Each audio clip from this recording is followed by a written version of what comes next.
Timo. Hey, dudes. Timo! Hey, guys. Nice to finally meet you, man. Yeah, we're literally talking to Timo right now, and I am. Come on, dude. I am in I'm a just loop a- I'm by just a- shit. I'm just a small potato, man. So it's all thanks to Liam being persistent as fuck. Like I was just like, oh man, you know what? I don't know what to say to these guys. Like you guys are all lovable people, but like I haven't exactly being too productive of late. Like yeah, I have some films. I mean, like a film coming out and shit. But like I was like, what am I going to talk about? Like if I stay here too long, like people will you guys gonna expose me for being the guy who doesn't exactly know shit above like year 2000. Like so I'm just gonna be like, okay, you know what? These guys seems to be like talkative enough, so I'm just gonna let them ramble and shit. Yeah, I was gonna say, you understand we know Liam, right? So we understand the idea of faking it until you make it. Nice. No, you guys know Timo busts my balls more than anyone I've ever met. So I'm actually nervous about this one because he constantly fucks with me. But yeah, man, I'm actually kind of nervous about this one. I feel like you're obviously one of the first people when we started this, over a year ago that I was like, oh, I want to have Timo on. So now I'm like, man, this has got to live up to it. It's got to live up to the hype. All right, man. Pressure. But like, here's the thing, dude. Like I was fuck with Liam, and I was just thinking, like, you know what? I've spoken with this guy several times, like, and he's, like he's based in Indo before, so I met him over here too. And I was like, hey, Liam, fuck you, man. Liam, fuck this, fuck that. And I was just thinking, man, for a guy who could fucking break my neck in 5 seconds, like I'm pretty fucking ballsy to do this. But Liam, like I always say in my mind, like you're the nicest white guy I ever know, man. So I'm gonna change my Twitter handle from Tubi Boy to the nicest white guy you know. Nicest white guy ever, man. Hey, Alec, nice to meet you, and Michael, nice to meet you too. Nice to meet you, Timo. Yeah. Before we get fully started, I just wanted to say, well, you wanted us to talk, but I'm kind of speechless because I'm a big fan, and here's the fanboy stuff. But I really am glad you came for our show today. I'm glad you followed me on Twitter and all that stuff too. Been trying to support your work and all the stuff you do. So really thank you very much. Thanks, dude. Thank you very much. Like I mean, sometimes I feel like, you know what? I known you as Fights in Twitter, and I was like, man, like Fights keep mention, like like one of these times, like you'll mention like Nine Comes for Us, and I was like, man, this is so sweet, but it's also like a dark reminder, like fucking that film's been a while, man. I gotta do something fast. So yeah, it's good. It's all good, man. Like I think if anybody knows about the struggle of trying to make a film, that'll be Liam. Yeah, I mean, we can get all into that anxiety because that's my everyday life. And yeah, you know what? Let's let's get your headset on and then let's just get right into it. So, check. Can you hear me? All good? Yep, you're good. All right, I'm gonna bring us in. Before I bring us in, Timo, I always ask because I never like to assume. Please pronounce your last name for me so that I don't fuck it up. So basically, I've spoken about this like every time I go to a film festival. Like the easiest way to say it will be like a giant and a toe. So Tjahjanto. Tjahjanto. Yeah, perfect. It's actually Tjahjanto, but like I know like it's always get people tongue tied. So Tjahjanto sounds pretty fucking cool. What's actually funny is that's pretty much how I've pronounced it. So I feel good that I have not been fucking up your name for years. So all right, I'm gonna bring us in 3, 2, 1. All right, ladies and gentlemen, welcome to a very special action for everyone. It's a little bit early. We're recording this on November 5th, 2022, because I am on my way to Mexico in the morning and for a much deserved vacation. But we also have one of the most amazing guests possible. But before we get to that, we also got Vice Victus. Vice, how are you today? I'm still here in the trenches of the Twitter implosion, talking all this shit till the shit goes down. That's what I'm doing, and I'm loving every second of it. Yeah, Which is- I set up, for people who don't know, I set up a bunch of extra social media accounts this week. You can follow us, but the reality is we're going down with the ship on Twitter. Twitter is our home. We're going down with the fucking ship. But Liam O'Donnell, we got you. How are you today? I'm doing great. I watched Power Rangers with my kids last night, and I've been listening to Van Hagar's Dreams on repeat all day. So I'm like, I'm stardust right now. I feel great. And this is the actual last episode of Punchy Boys and Super Creeps. This is the one that we were hoping we could do last week, but things happen. But it doesn't matter, because we are going to talk about one of the greatest action horror movies of all time, The Night Comes for Us, with Timo Tjahjanto. Timo, how are you today? I'm good, guys. How are you? We're And so happy to have you, buddy. Like this could be our last Thank you. episode. Yeah. Yeah, like this is so awesome. Like, like just again, I'm going to fanboy out, but this time on the mic, because like this whole kind of endeavor, at least partly for me, well, to help Liam, get his status notoriety up, but also to like spread the gospel of action. What? I'm not. I No. go say. Oh no, I didn't know what you were saying at first. I was like, yes, true, No, true. no, yeah. Everything's calculated with me. You guys notice this. Thank you. No, I was like, what better way to get a Skylines 4? It's like, hope to God make Skylines 4, But Yeah. also, part of the gospel we share, the gospel of action film from all around the world, from all types of medium, all types of budgets, all types of storylines, plots. So, like, and this is like a really big honor, honestly, for us to have you here. Like, because, as our mantra, our name, action for everyone, like, it's like, there's no limit to this shit. And, like, you are one of the purveyors, the icons of that, So I really want to thank you for being on the show today. Hey, thank you, man. Thank you. I'm just like you. I'm just like Liam, especially, like I love fucking films, especially horror and action, and just like trying to make it, like I realize, like, I guess, like Liam, we can all agree that we are a constant child. Like whenever we try to make films, like we are just like, oh, what if we play with this? What if we play with that? So, like, I hope today, like, we can just like talk shit, like talk a lot of like stuff. I'm never precious about like my films as well. Like, so usually when I talk about my films, I often talk about the flaws. So, this is all a learning process. I think talking with you guys, hopefully we can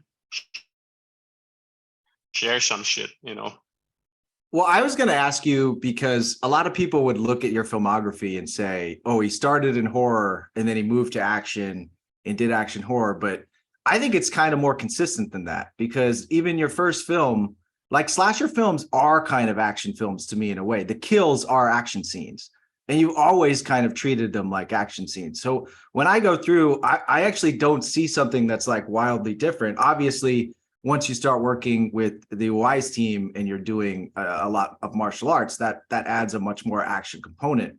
But I kind of feel like you've been a remarkably consistent filmmaker from the beginning. Hey, thank you. But like, yeah, you're right. Like, I mean, here's the thing. Like when I did, like, I think my first film, Macabre, basically, I don't know jack shit. Like me, I work in tandem with Timo, my other friend at the time. And the only reason why we both work as a co-directors is, like, I'll admit it now, like, we are both too pussy to sort of like hold full responsibility if the film fucks up, So it's always like, hey, you know what? Like, your name is Timo, my name is Timo. So, we just make it the Mo brothers. And like, if the film sucks, we share the blame instead of like, like being the sole fucking guy to be responsible about it. But like, yeah, I mean, you're right. Like we do kind of like, at least for me, here's the thing, Liam, like when you make films for the first time, like the hardest part is always like the film language, like the screen language, like how the camera moves from one point to another. And when you make a film for the first time, you don't know anything about it, like especially if you're not educated in a film school, like you're just learning as you go along, So all you can do is just watch other films and sort of like try to ape it. And with Macabre, like with like, which is a very sort of no shame kind of like film that is aping like Texas Chainsaw Massacre. The only difference is like I don't have the discipline to not show the blood. You know, like if you watch Cope Hooper's like original TCM, which is like a masterpiece, I watched it so many times when I was young, and in my head, I always thought about it as the bloodiest film of all time. But when you watch it when you're an adult, you realize, holy shit, there's barely any blood in it. It's a lot of terror, it's a lot of tension, and it's a lot of this relentless energy of just pure horror, but like you barely see any gore in it. And that's what's so special about that film. While with Macabre, you know, like me and Timo, we said to each other, you know what, dude, this might be the biggest mess that we're gonna do, and like probably the first and the last film that we're ever gonna make. But at least let's have fun and let's just spray all these pretty people with a lot of fake blood. You know, like so that's the incentive behind making it. And ever since then, I kind of like start to learn like, hey, there's a way to sort of like hold the camera rather than just pick up, and you know, like master angle, like, you know, slowly I start to sort of feel like, hey, the camera is a part of, as an invisible limb, so to speak, you know, like, so as I go along with like filmmaking, with Nikon's Ross, for example, like it's really that point where I just start to say, nah, you know what, like the camera has to move along with the action, and it is, here's a difference between somebody as juvenile as me and somebody who's probably more skillful, like for example Gareth, you know, which I look up to. Gareth knows when to sort of move the camera like a guy on crack, you know, like he knows like boom, boom, boom, boom, boom, like left, right, top, bottom, and all that stuff. With me, I keep doing that, but with Gareth, like he knows when to sort of, nah, this is the time for the break, this is the time to hold it back, and this is the time to move away and see the action as a whole, you know, like, because especially with me and Gareth, we both are lucky enough to work with the wise team, with people who actually know their shit. So we have to give them the sort of the stage for them to sort of like show off what they can do. And you know, I'm so much into the whole, nah, we have to keep it relentless. We have to keep it as crazy as possible, that sometimes as a filmmaker, I often forget, like, hey, you know what? Upon seeing it again, like, I think we should have just like kept it, you know, as a wide and as still as possible. So, you know, like that's a learning process, you know. Yeah, anyway, like I'm rambling, but like, you know, I heard you say that about Gareth, in that yeah, Gareth is kind of like, he's like a super slick DJ. Like it's like the perfect breaks, you know what I mean? Like, cause he edits everything himself, like you said. Like he is like this slick DJ who is kind of like doing the sickest rave ever, and you're a little bit more like a thrash metal, like you're out there just you're fucking shredding and being like banging my yeah, like Slipknot. You're like, if you're bar, then I'm sick. And so I love that. You know, it's like the different type of music that you guys bring to it is you can definitely feel that, you know, the different artistry, even with similar collaborators, you know. Yep. Hold on, sorry, like I have no we all have family. I'm doing okay, so let me explain a good analogy here. I think with me and Gareth, you know, like when you watch like a lot of like those 80s martial art film, like made in America, usually it's the white protege with the wise Asian old man, sort of like sensei, right? With me and Gareth, it's the other way around. I'm like the Asian, like, you know, like kind of protege, and he's like the old wise white guy. Because like, you're right, Liam, like he knows how to edit. Like he knows how to edit, and here's the thing, like I always say, I'm you know, I take that shit that Quentin Tarantino said a bit too into my heart, like where he says like, it doesn't matter if you're if you don't know how to edit. Doesn't matter if you don't know like what type of lens and all that stuff, you know, like all you need to do is to be able to make a good film. Like you really if you want it that bad, like you can't help it but making a good film. And I can't, and that's a lot of it, it's true. But having said that, I don't think it hurts to actually know the technique behind all that stuff, because if you see something like the Raid or the Raid 2, you can't help it but think that there's no way another editor can do can deliver the editing that Gareth wants, because he already know what the editing is inside his head, you know. So I remember sitting there with him for the preview of the Raid 2, and like he sees, you know, like he's showing me all these beats, especially when it comes to the final fight between Eco and Chet, you know, like he's kind of like, you know, with his fucking chubby Welsh fingers, you know, like he's showing me all this stuff in the screen, like, hey, check this out, you know, like this is what I do. Like you see this beats like where Eco and Chechep's kind of like, you know, like fighting with the karambit knives and ching ching ching ching ching, and I was like, what did you do there? Like, check this out. All right, like this is the beat. So first strike, second strike, third strike, and then speed, you know, and all this stuff is so something that is so preciously inside his head that when you kind of try to sort of putting it into a theory, it doesn't really make much sense. But like when you watch it, then you see the sort of like pacing and the beat that he delivers. That's when I know, like, oh fuck it, right?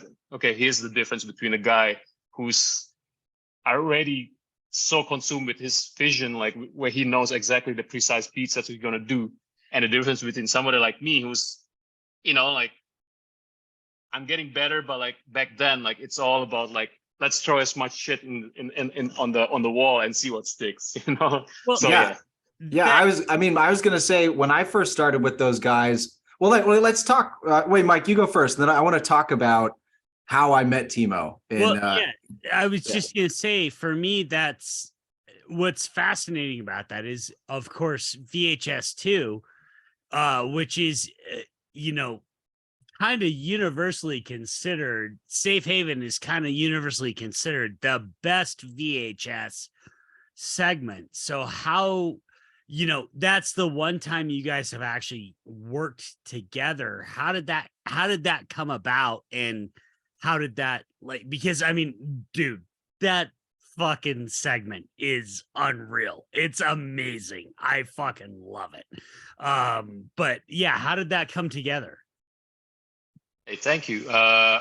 So yeah, I at the time when you know, like what do you call it? Roxanne Benjamin, who was at the time was the producer for VHS 2. Liam, you know Roxanne, right? Like, I actually don't know Roxanne. I you know her on Twitter, but no, I've never met Roxanne. Yeah, Roxanne and Brad Miska, who's always a lovely. He always got my back when it comes to films. They both like approached me after I did the whole ABCs of Death thing, you know, like, so okay, here's a guy crazy enough, like maybe he can deliver more absurd stuff. And I at the time I was so deep into the Jonestown massacre, you know, I was so into the whole Jonestown like mass suicide cult sort of like lore, like I was so into it, like I listened to the tapes and all that stuff, you know. I was like, damn, this is some cool ass shit. Like, I want to make a version of this, but I don't want to make. Why is it you're laughing? Not that I'm. It's not like I'm. You know, but it is horrible. Like it's horrific. But like there's something very sort of like horror movie about it. You know, and I was just gonna say that I don't want to make a version where it's depressing and it shows like, you know, like this is the very dark side of human who believes in religion. Like I don't want to do that stuff.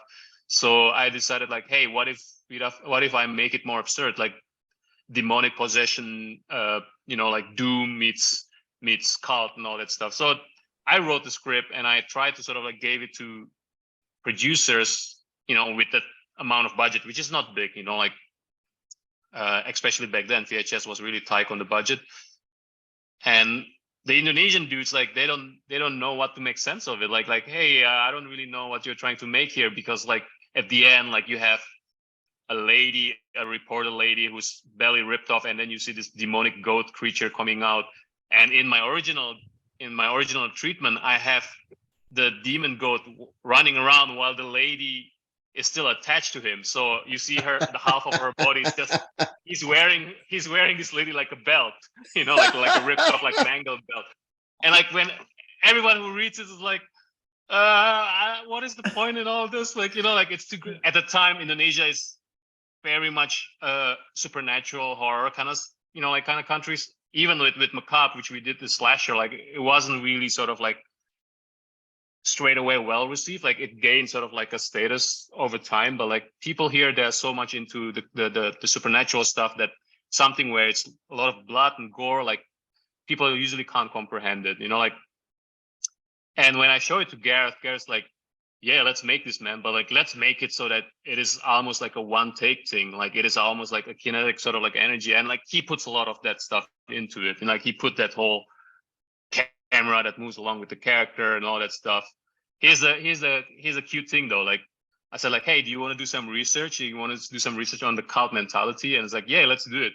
And I have him listen to that tape, the Jonestown sort of like like this tape exists, like you can see it in YouTube, you know, like I forgot what's the title, but like it's that night where Jim Jones sort of like do his last speech as people are drinking the Kool-Aid. It's really dark, depressing stuff. And I remember Gareth got into 5 minutes of it and he just pushed it out. He's just like, you know what, I can't listen to this, man. Like he's like such a softie, like where he can't fucking, you know what, let's just make up our own shit, you know, we don't need to do this. So Yes. you know, which is all for the best. So yeah, that's how it is, man. Sorry, like Vice. No. I love that. I love that. What? Yeah. Go Vice. Well, yeah, because I don't want to derail train of thought, but so I guess kind of from where I'm coming from. So as we mentioned in the previous episodes of the podcast and in general, so my whole deal is that I'm not into horror at all, because like what did I say? I think it's like creeps and losers. It's because like Okay. well no, because like, you know, that's what as a kid, that's what I thought, but, you know. Mhm. So part of what's been happening over the years, and with our series in particular, is I'm getting a kind of an almost profound appreciation for it. But I just realized now that you're here, I can tell you this. So me not being familiar with your horror works, I was introduced to you through Headshot. Headshot premiered, I think, in America. I think it premiered in Fantastic Fest. Toronto. No, it was TIFF. I was there, and I was too shy to say hi to Timo. Oh, okay. Oh really? Well, you Okay, didn't that's come. cool. I You didn't didn't know co- you were there. Yeah, you did. But you didn't come to the after party, and I went to the after party, and I thought I was going to meet you there. But I saw you on the red carpet, and I didn't want to be like, "Hey, I'm going to run over and give you say hi," because we knew each other at that point. But I hadn't actually met you. But yeah, it was an amazing premiere at TIFF Midnight Madness. Okay, gotcha. Yeah. Okay, so this is like August, whatever, September. This is 2016. Here's just some back context. So the story you mentioned is actually pretty serendipitous. The Jonestown massacre, the suicide. It's in Guyana, the country. I'm Guyanese. Yep. My family is from Guyana. Well, I was born in America, but my family is shit. from Guyanese. So I always thought about cool, that. man. Yeah, so I always thought about that because, like, you know, the phrase we use, "You don't drink the Kool-Aid," that phrase is from that incident mostly.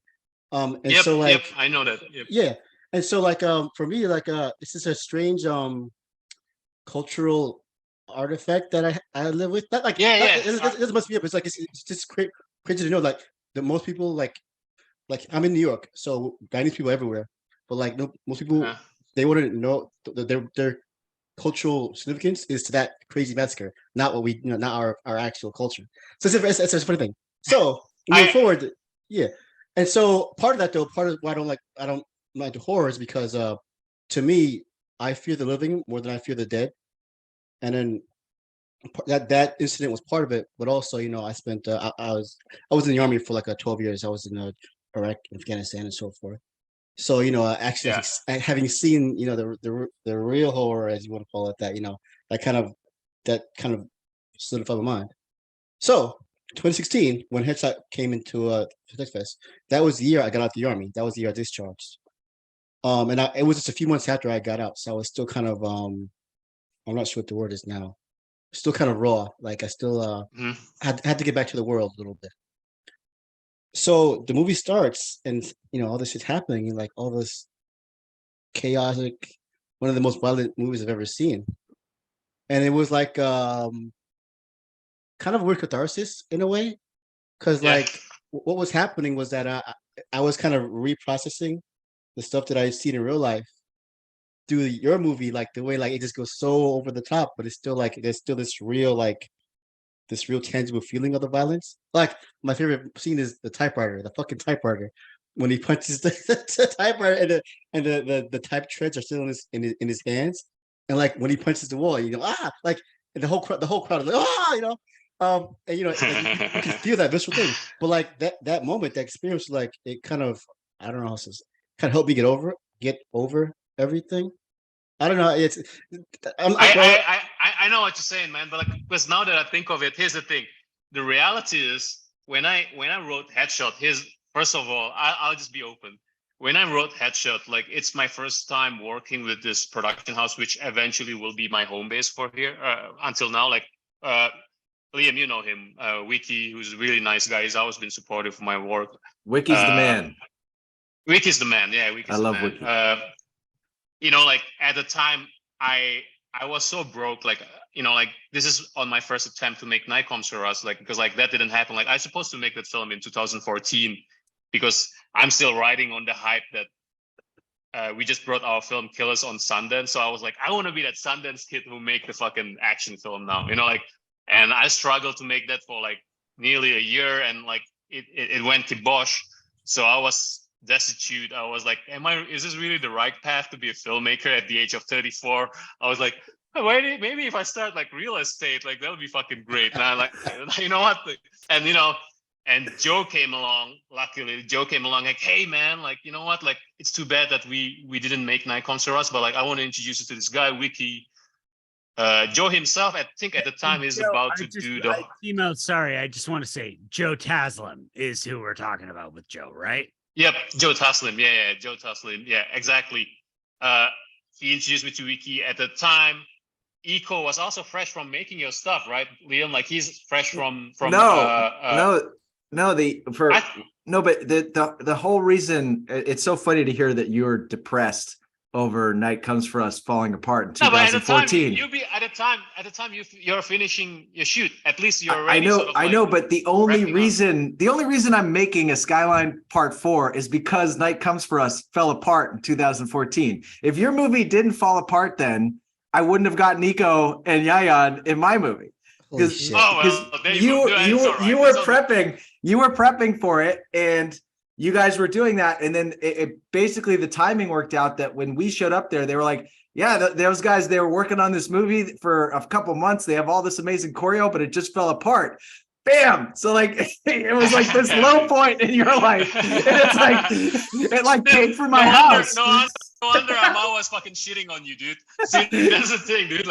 Like Fi said, it's serendipitous, man. Like so, it's all good. It's all it totally it's still I think the whole reason why any of it got any momentum and is that if we just made the movie without Iko and Yayan and without introducing martial arts into it, I think it would have been a one and done. The fact that they want to make a part 4 and I'm flying out in a couple of weeks is crazy, but I think that's all because of that.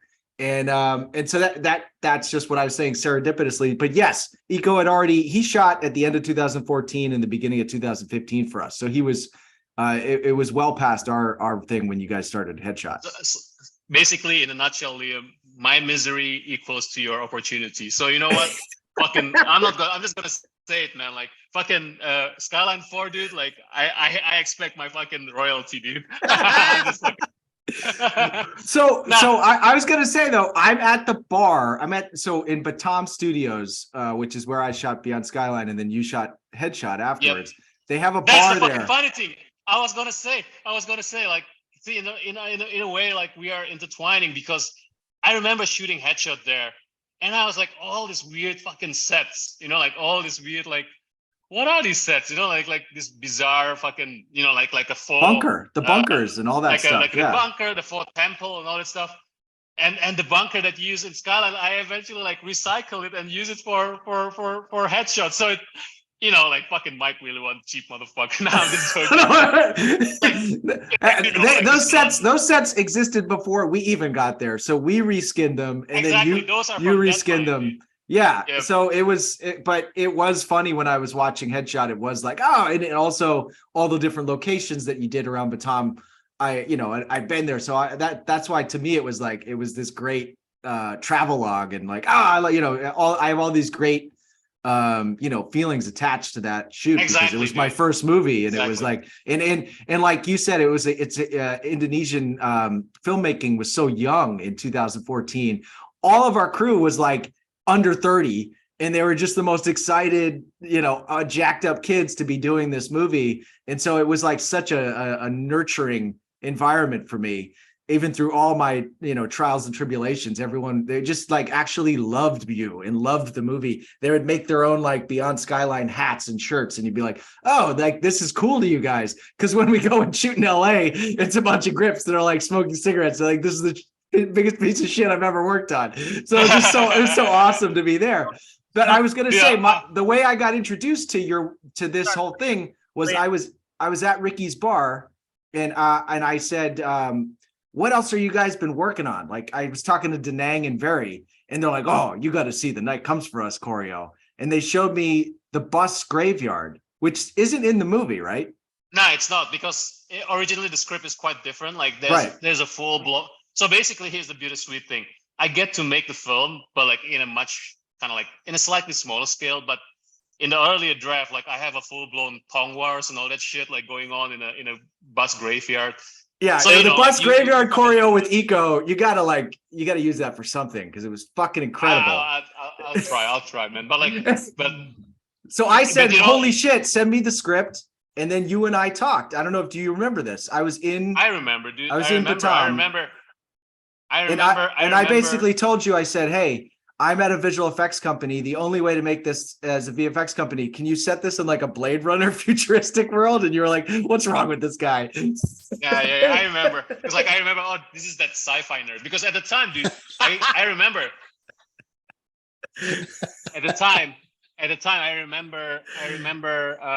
You're not that Jack yet. I remember. No, I was skinnier. You're right.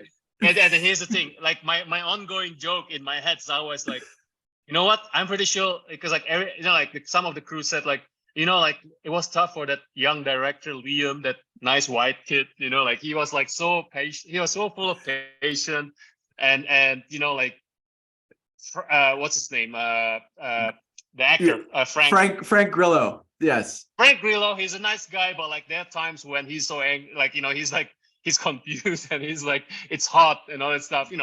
If anyone's smoking a cigarette on set, he's like, anyone who's smoking that cigarette better be a better fighter than I am. Yeah.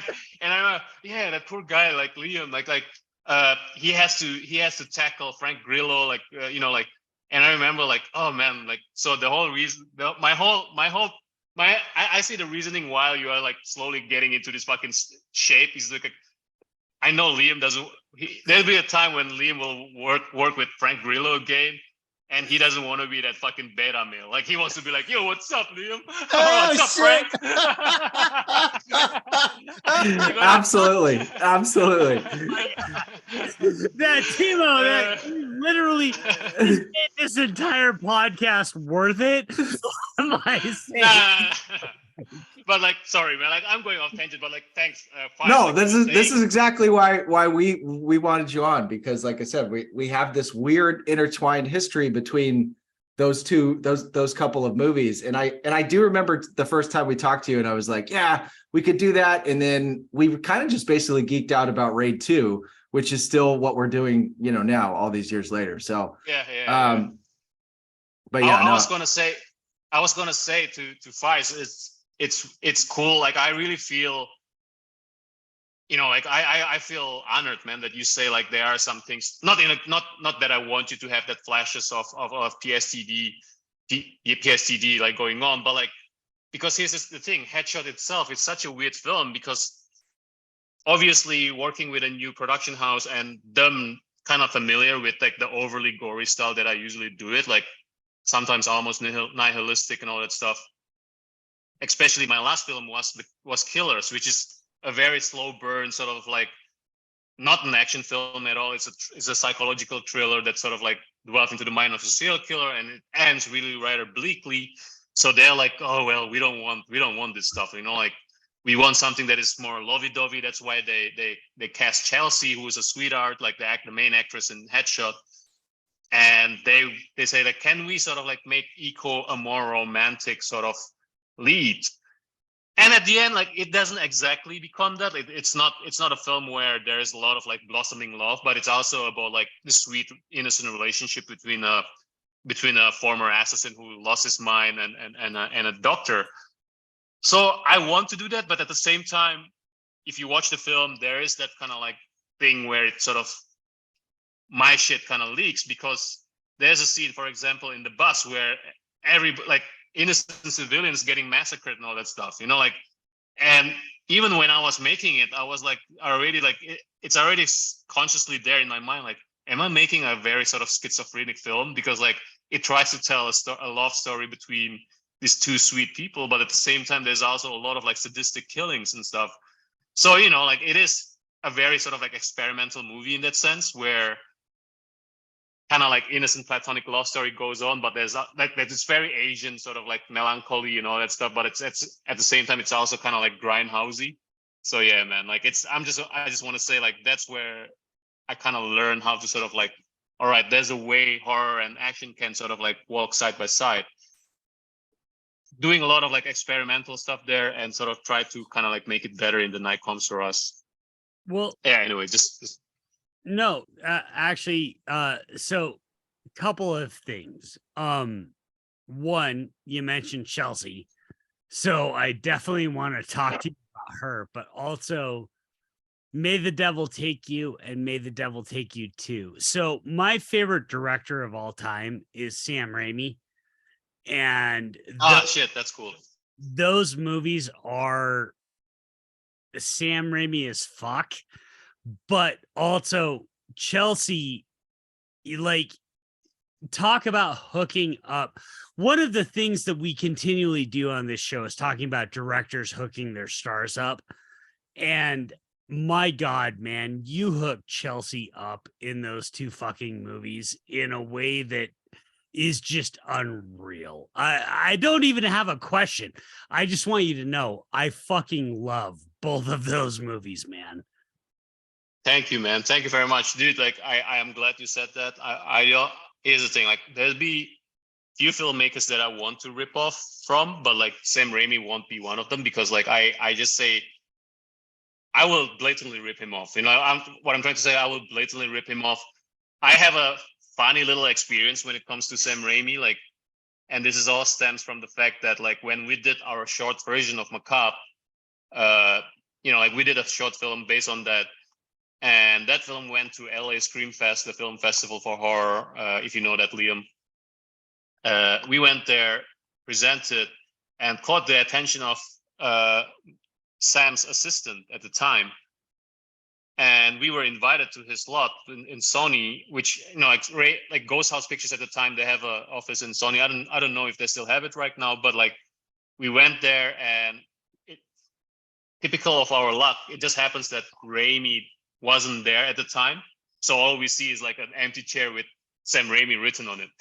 So, but like, that was good enough for us. And you know, me being the shameless motherfucker that I am, I said to his assistant, "Hey, you reckon like Sam Raimi can watch this film and write a blurb for us?" And his assistant's kind of like, "That's not really how it goes over here, but like, you know, thank you for the thoughts." I was like, "Oh, okay, all right." I was like so heartbroken, man. But you know, ever since then, I never stopped ripping him off. You know, like, so here's the thing.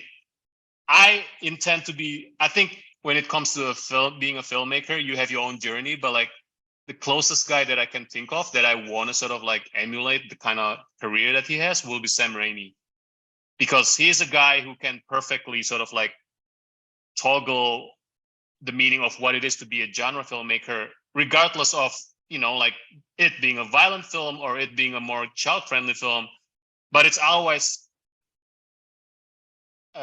remarkably, unmistakably his. You know, not Charlie in the Chocolate Factory. What is it like? That prequel to The Wizard of Oz. Oz right, the Great and Powerful. Yeah. Oz the Powerful. Like I love that film, dude. Like I really feel like that film, depending on how you see it, it could be an innocent adventure, but at the same time, it could also be sort of slightly hallucinogenic, you know, like, so I'm up there, man. Like if you say like you're a fan of Raimi, like I'm a I'm a Raimi junkie, So Yeah, you and me both. I mean, that's part of the reason that I love your work. Like, yeah, it just, yeah, man. And especially the May the Devil Take You movies, you're on a level that uh most people could like not even hope to achieve in terms of what you're doing with those movies. thank you, man. Like again, like I'm shitting on my own films, I tend to do that, but like I would say they kind of work on a several level, but like, at the same time, like when I watch those films, like all I see is like flaws, like fuck, I could have done this better. I could have been more disciplined about this, For example, like I would say, May the Devil. Hey, Here's why my film sucks. 1, 2. Okay, go. No, but like you know what I'm saying, right, Liam? Like I mean, like Yeah, and that's I'm sure. I think, that's... but you're a much more of a perfectionist than I am, and that's why I kind of want to hear this stuff. But I will say it was one of the things that I watched the second one in Indonesia when the last time I was visiting with Yayan. Yeah, you did. At the and it didn't have subtitles, so I just watched it in Bahasa, and it made me really just focus on your timing, which I think is impeccable. Your scare timing is and it's thing I'm not good at it at all. I feel like I'm always off beat, but because I would just looking at all the shots in that one, and of course once she starts going like devil horns, it's a shredder. I love that movie. So I mean that's the thing. Like you literally created a horror action heroine in Chelsea. Like you hooked Chelsea up. When she goes fucking devil horns and stuff, I mean, it's like I have tweeted on multiple times that you have hooked Chelsea up. Like you really made her a superstar.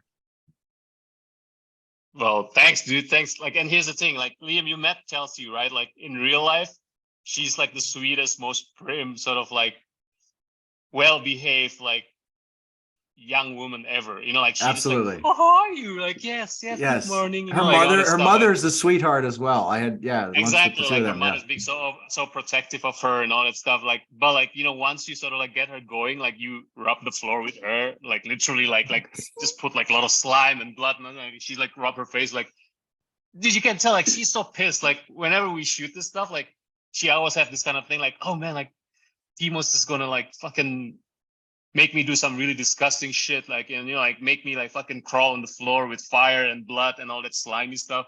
And you can tell like she's angry, and like the beauty with her, like she always uses that anger just to let it out creatively. Dude, I just remember like her kind of like being vomited on like by this other actress, like like it's like really stuff like that comes out from her mouth, and like all the blood sort of like goes to her face and then to the floor. And I said like, hey, okay, guys, like we don't have a lot of time. Like we need to do some pickups. And Chelsea's like, just want to get it done and over with. Like, you know what? Fuck, like retouch. Like she just like grabbed all this like bile and gunk from the floor and just like put it back to her face. Like, okay, like I'm ready for it. Like, so she's like hardcore, man. Like she's just sitting there in the mud. She's just sitting, especially with the first like May the Devil Take You. Like we literally like dig a hole, like which is in the soil. And she, like, it's very hard to sort of like lift her up for the second shot or like for the next take, So she literally sit there in the mud, which is like 6 feet deep, 6 feet deep, and she has to sit there for like 45 minutes, 1 hour, like up to 2 hours, like with all rain pouring on her. She's hardcore, dude. Like she doesn't even complain.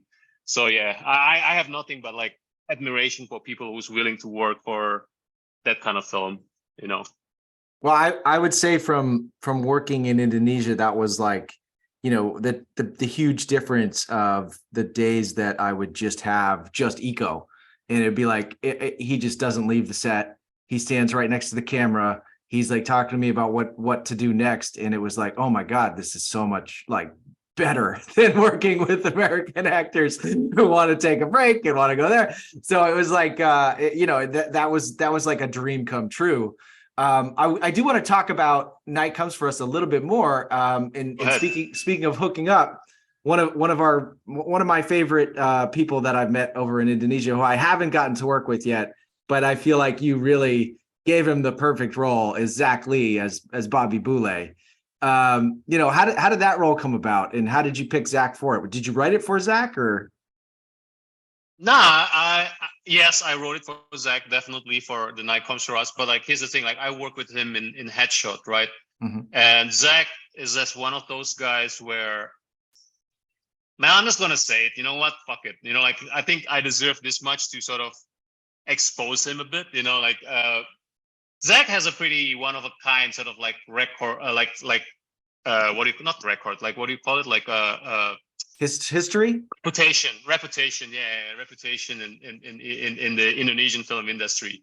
Because like, here's the thing with Zach, when you browse him on Google, usually like in Indonesian language, that is, you know, like 95% of the things that came out is always going to be, oh, Zach goes to the court, Zach like beats somebody in the bar, but Zach does this, you know, like he has this really like huge, like real bad boy persona, like, which I don't think he even tries. Like, he just does that, you know, like that's just Zach. Like, that's the beauty No, of Zach. Like, when he I doesn't first met him, it was at the Headshot after party, and he immediately started sizing me up, and we were like looking at each other. I was like, "Does this guy want to fight me?" And like we eventually had drinks and like became friends. But I had that Yeah, energy yeah. of like, this dude's Exactly, like, he "Who has the that fuck are energy. you?" And I'm like, "Hey, I want to cast you in Dude, something." And he's like, "Oh, okay, how's it going, man?" I'm telling you, dude, like there's nothing scary than like having like Asian blood, but like also like British blood. You know, like he's both. You know, like he has that kind of like drinking on the pub 24-hour persona, but he also have that Asian intensity, and that's him. But like, he's actually the nicest guy. Like, you know, like Zach He's is a such sweetheart, such a he's a sweetheart. sweetheart. Like, he's a, you know, like I would say not exactly born again. Like, he's always been like a Christian dude, but like, especially like there'll be times when he got drunk, like he kind of like fall rock bottom, and then the next time you see, he's like, Timo, have you heard about Jesus? You know, like Jesus will always talk to you. Like, I was like, man, this guy will never stop boring me, because like it's almost like two opposite sides. Like, there's always like literally demon and angel like this fighting like inside of him, you know? And literally, like, he's a genuinely nice guy. Like, he would go to like dog shelters and people, what do you call it, like rehabilitation center, and like, you know, just talk to people. He has that kind of energy where he could be the guy that you fear, like you don't want to get in a fight with this guy when you see him in the pub, but at the same time he would go there and just, you know, like start like talking with this guy who, you know, like, this is junkie and who got HIV, and he will like, hey man, like, you know, I understand your pain and all that stuff. And he's that kind of guy. So I see that, and I was like, this guy has to be like White Boy Bobby. Like, I got to write a character for him. And the beauty is, like, with White Boy Bobby, that's just Zach times 2. You know, like, imagine if Zach kind of get into become a heroin addict, and like he's struggling so hard to sort of like go back into the sobriety. That's him. You know, like, that's him, because like I envision of a guy who will hate your guts, who would sort of like be so disappointed in you, and who will feel victimized, but he will never abandon you or betray you. And like, I see that in him, you know, like, so, and I truly believe, because I don't know about this, Liam, but like, I think I told you before, like, when we are shooting The Night Comes for Us, there's a time when Zach didn't have his scenes, right? Like, because like it's such an ensemble thing where sometimes Zach will have his break for like a month straight, you know, like 3 up to a month straight. And there's a time when Zach, I think, shot his stuff with Joe, like the drama stuff, and he hasn't yet shot his action stuff. And when I was having like a 2 days break, like I suddenly hear like, hey, did you hear about Zach? No, what's going on? Zach got got stabbed and fell off a motorbike. And I was like, what the fuck, seriously? And literally, like, this is actually like a true story. Like, so I was like, Joe, something happened to Zach, and knowing Zach's history, like, I think I need to see him. And Joe's like, okay, I'll come with you. And so we drove like 2 hours to his house, like, wait, because he lived in fucking bumblefuck nowhere. And I remember like coming, this is the most surreal thing. Like, I was like, Zach, don't fuck this up. Like, I fought tooth and nail to have you in this film, you know, like, because not everybody has the same confidence as me when it comes to casting you. Like, that's what I want to say to him. And I remember driving all the way to his house, arrived there at like 12 p.m. Like, and supposedly he got stabbed like 2 days before that. Like he got stabbed and he recuperated in the hospital and got stitches, and he went back to his house. I remember at like 12 midnight coming to his place, and I was asking the people inside his house, like, which is, was his ex-wife and his kid, like, I was like, hey, do you see where's Zach? Like, oh, Zach is like there in the back in the kitchen. And I see him wearing only his undies with a crutch. And you see all this kind of like, all his ribcage, you see all these like stitches, like some stab wounds that is like roughly stitched up. And his hair is like still like, like he literally hasn't taken a shower after the whole stitches. So he's just wearing his undies with a crutch, and he's lighting a cigarette with the stove, like trying so hard to like reach his head to the stove. And I was like, Zach, tell me this isn't real. And he's like, oh, you guys came. Hi. Like he's just like that. And I'm pretty sure while he's lighting that cigarette, some of his beard sort of like just burned off. I was like, oh my God, Zach. I was like, Zach, you do realize you have your action scenes in 2 weeks, right?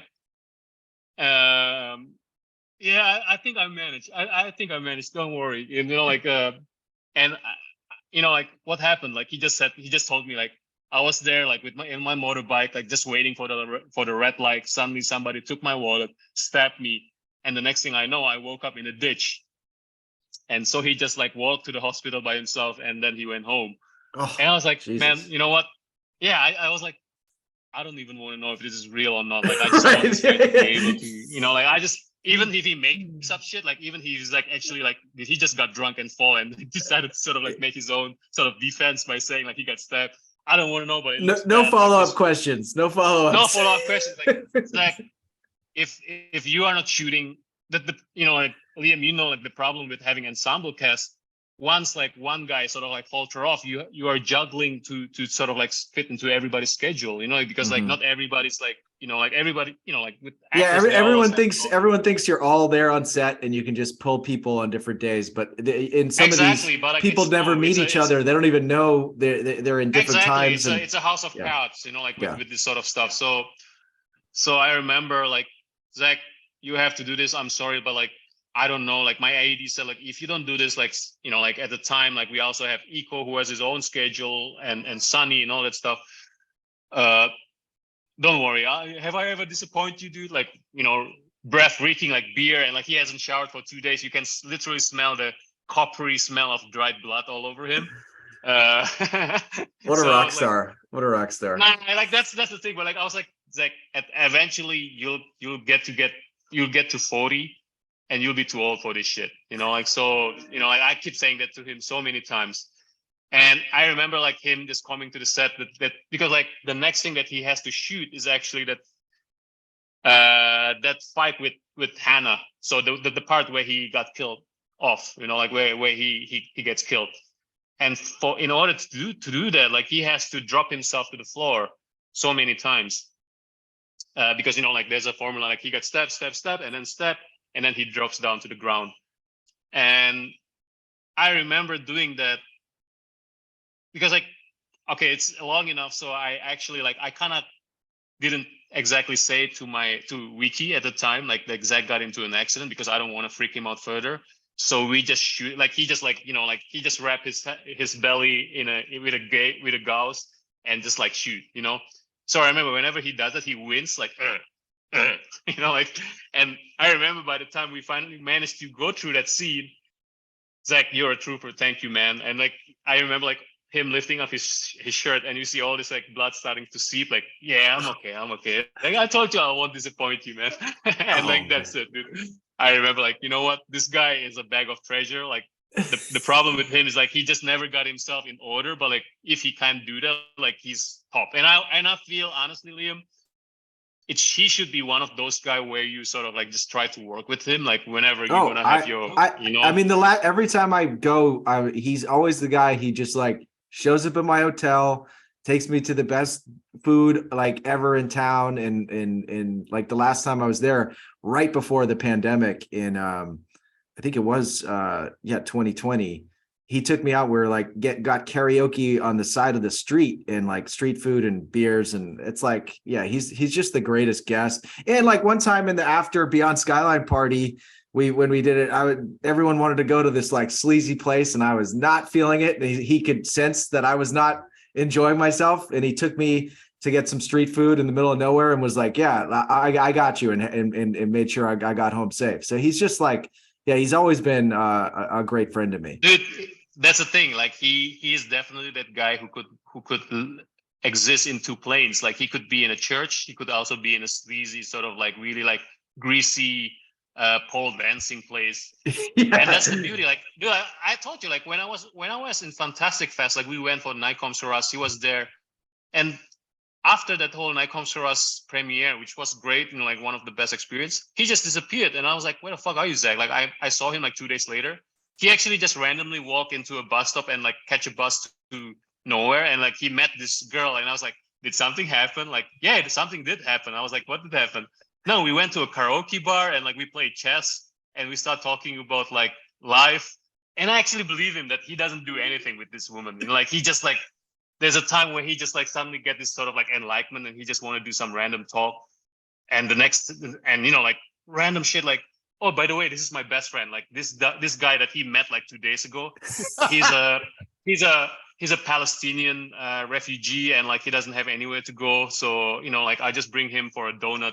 And that's the kind of guy that he is. Like he has this inner like kindness that Neil Cassidy on the road. Like he's that type of energy. Dude, exactly. Yeah, exactly. So, you know, like anytime you get to work with him, like I think, you know, like I want him to sort of like, because I try to sort of like get him an agent, you know, like I try to sort of like, hey, try to work with these agents because like you never know where you're gonna go. Like especially his English is just you know, his English is way better than mine. Like he's a Brit after all. But the problem is like maybe when agents see him, like he sees this guy who's like beer drinking, whiskey drinking, out of control, and they're just like, oh well, you know, like maybe we are not ready to risk it yet, you know. But Liam, like if you do that to him, like if you somehow cast him as a gimp for an alien in like Skyline 4, like no, you know, like, we actually I tried to get him in part 3, but it because we had someone drop out, but it just wasn't the right role. But yeah, I got to figure out something for him. Now I actually remember I had dinner with you and Joe and Wiki after the Fantastic Fest premiere, and you were kind of like, yeah, like you were. So we talk about you were much calmer than I would if I were you and I was coming out of it. I would have been like, you know, popping bottles at that sushi restaurant. But you were very chill and even keeled. And you were talking about like, you know, the flaws in your films. Now, I don't know how much you've chatted about this, but there was at one point a much longer cut of Night Comes for Us, right? And yep, there is. There still is. Release the Timo cut is what you're saying. Nah, but here's the thing. Okay, I can tell you. Hold on, let me just. This is my daughter here. She's kind of. This is Alex. Say hi, Alex. Hi, Alex. How old are you? She can't hear it because like I'm using my earpiece. Oh, okay. Like, she's 6 years old. She's 6 years old. Oh, she's 6. Same as Pearl. I have a 6-year-old. There you go, man. Like I have a 6 and a 12. Well, I was gonna say. Okay, so this is where the amateur side of me is kind of like popping out. You know, like when I have my first cut, it was like 2 hours and 45 minutes, and idiot that I am, like I just said casually to my editor, hey, you know what? Netflix will be happy with this because that means we can divide this film in 2 and offer them 2 films. Like so stupid, dude. I just like, and you know, like the moment I bring that discussion to XYZ, like who at the time produced the film, yeah, they say, Timo, that's not how things work in real life, you know. So, but that's how it happens for Quentin Tarantino. Why can't it happen for me? Yeah, well, I'm not Quentin Tarantino, you know, like, but like they say like, you know what, you in the contract it's stated like it should be in the 2-hour mark, so you have to respect that. So that's the hardest. I think that's the hardest editing that I ever had because, granted, this is an Action for Everyone podcast, so luckily it's not a drama for everyone podcast, because like most of the stuff that I cut is actually the dramatic stuff, like where, like I put a lot of like sort of character things there where, because like the whole main flesh of the film is actually about old crew who's kind of like sticking up for everyone, for each other, right? And the fact that Iko is that one guy who's sort of like trying to rise up. That's the sort of like heart of the film. So I have a lot of those stuff which is actually being cut away, where you see why Fatih, the guy who died in the car, and then Bobby have so much respect for Joe's character, because like they go a long way. So we have all those kind of like little exposition here and there which we trim. And we also, like, you see the stuff that is in YouTube, like we have like Operator, like we see get a bit more of why she's kind of like doing what she does. And more White Boy Bobby stuff with him communicating with a little girl. The only action that we lost is kind of like when Iko fight an assassin who's played by Danish, who played the main villain in Macabre. She has like a fight scene with Iko, which is actually pretty cool, like short. It's very, I don't know if you guys seen this film, Reborn, with Sakaguchi. Like we have that little thing where with a sniper rifle and a knife, like we have that little fight that going on there, which is really sweet and short. But unfortunately, we have to cut because there's just no way. Like we want a 2-hour film, so it's just one of those things where we literally have to lose it. And I do have some more sadistic stuff where we actually have that. No, it's not sadistic in an action way. It's more like Cormac McCarthy sort of way, like where we have Iko actually does kind of like have a relationship with the karaoke girl in the beginning, where like you see him sleeping with her, so therefore he has a soft spot for her, even though she is kind of essentially is as like a prostitute as sort of like character, right? So we have a scene later when Sunny as Chen-woo sort of like like does this whole negotiation with Iko, and he delivers this box, and this is like my nod to Seven, where Iko says like, "What's in the box?" like and like Sunny just say like, "Why don't you figure it out yourself?" And like when he cut the box open with a box cutter, you see the head of the karaoke girl in there. Yeah. It's kind of like basically saying like what Sunny's character is trying to say is like, if you really wanna reach this goal, you can't let distractions sort of like like make you soft. So what Sunny was doing was kind of he's measuring up Iko's reaction towards the head. How does he gonna react? And it's really this little cool thing, which I'm like, it's a shame that we don't have it there, but like like Iko really wants to prove that he's like getting there as an actor. So he does this thing where he looks at the head and his face shows no emotion, but like he does this little thing where he's holding the wound that he has behind his arm. Like he has this little wound that he got from fighting in the karaoke room way earlier. Right, the guy slashes him from behind. Yeah, the guy slashes him in the behind. Like he just would grab his wound and just like squeeze it until like blood sort of seeps out. And it's this little character moment, but like at the same time, I remember, like XYZ and Netflix said like, "Hey, do you really need this moment?" Because like it's really mean spirited, and I agree with it. Like I do feel like, yes, it is a film where you see like the weaker just gets slaughtered away, like and I feel if we do that to Iko, maybe there's a part of the scene where it makes people will feel like, well, Iko is just beyond redeemable now, right? Like, and the whole point was to make him still, even as he's reaching towards the end, you see why he's a tragic villain. Like he's constantly trying to sort of save his friend, but at the same time, he also let ambition sort of like got the better of him. So, all in all, like there are certain things like that we lose, So but good, man. Do you feel like the 2-hour one is like, or do you still kind of watch it and go, "Oh, I wish this were here and this were there"? I do feel like sometimes if here's the thing, I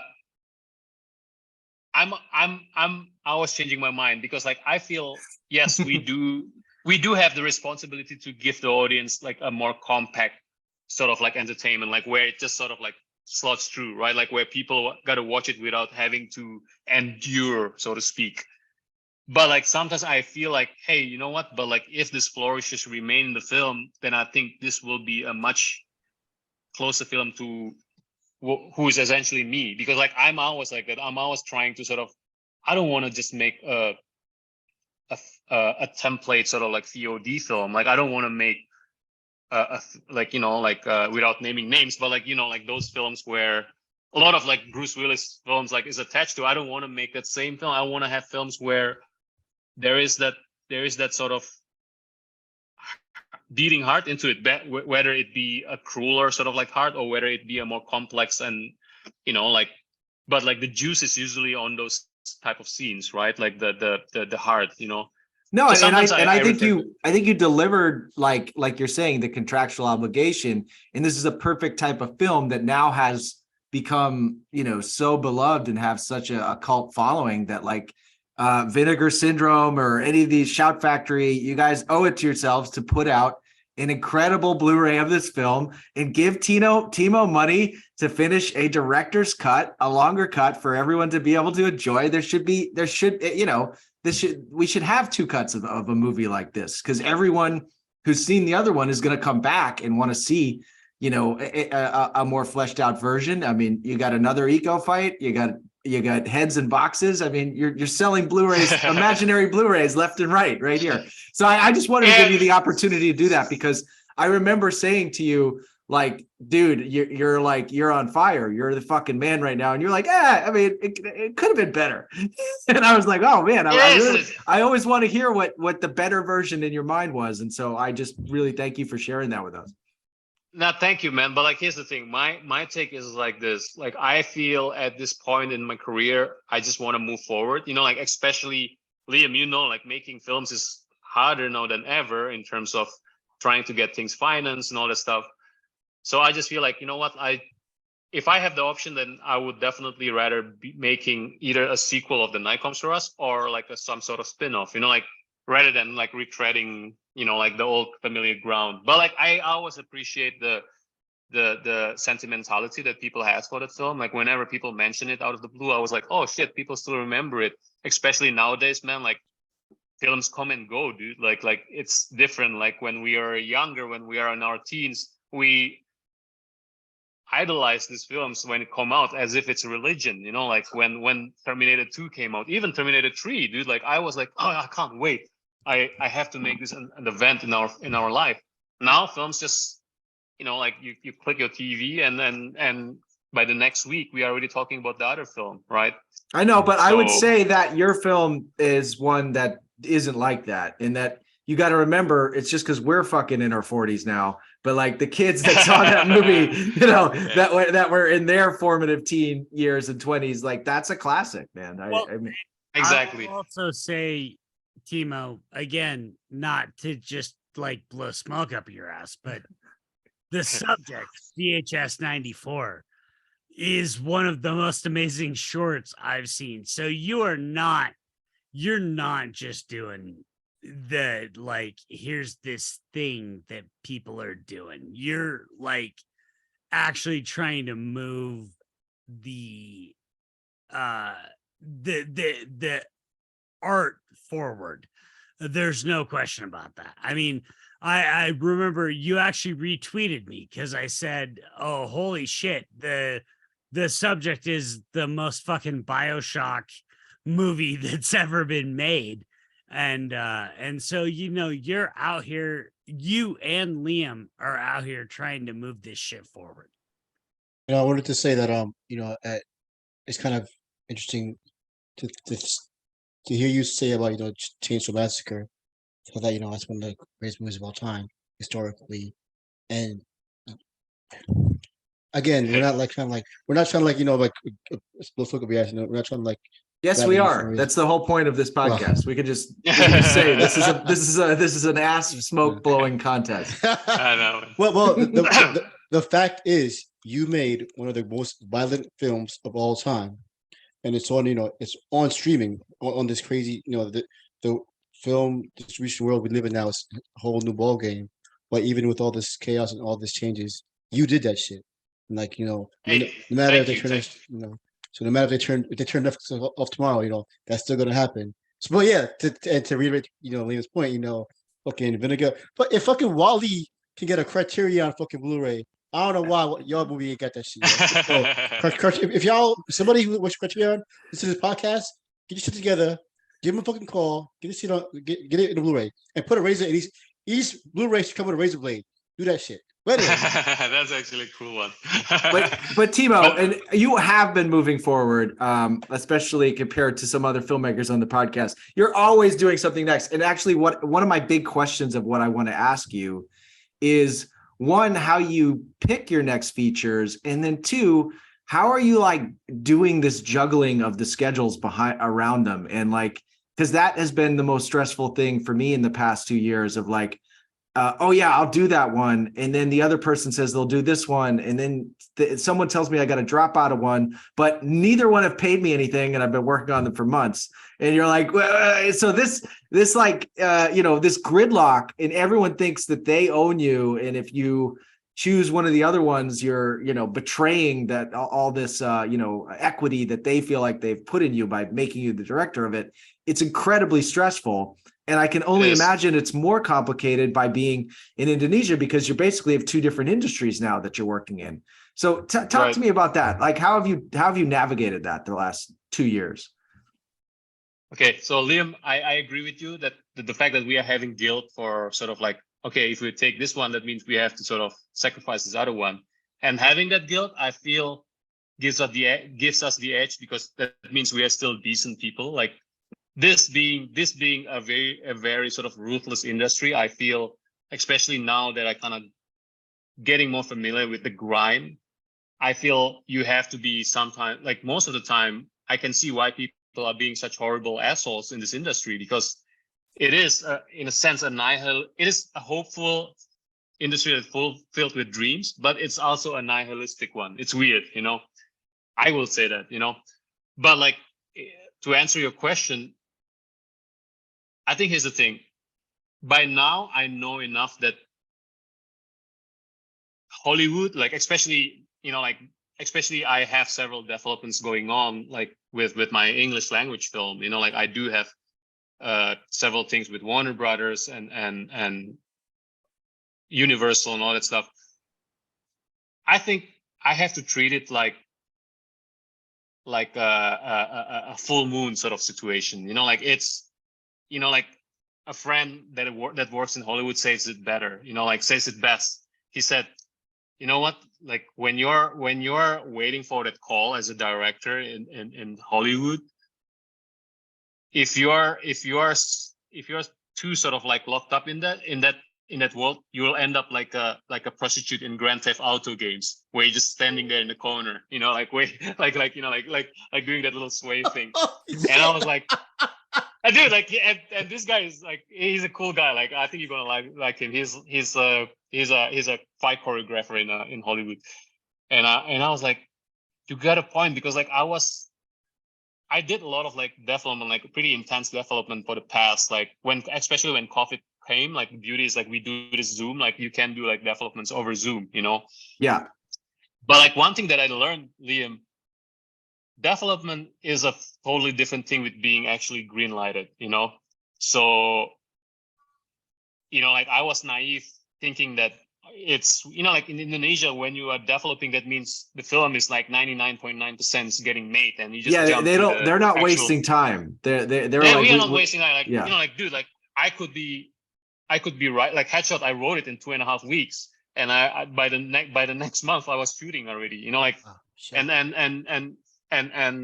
that's not necessarily a good thing, because like that's like just constant grind, but like at least things are moving. But with Hollywood, like what I do realize, like you have to keep on developing things in order to see which one sticks, Yeah. And I realize that now, like I'm like I'm always very excited in terms of like making my first English language film, but at the same time I'm actually also lucky enough that I have, like several deals with the Netflix Indonesia where I get to make films, you know. And you're right, like the juggle is like freaking hard, dude. Like imagine it's never, especially, you know, like we are guys, you know, like I believe guys are just much shittier in terms of multitasking, you know, like I agree. and I, you know, like that's real, that's fact. And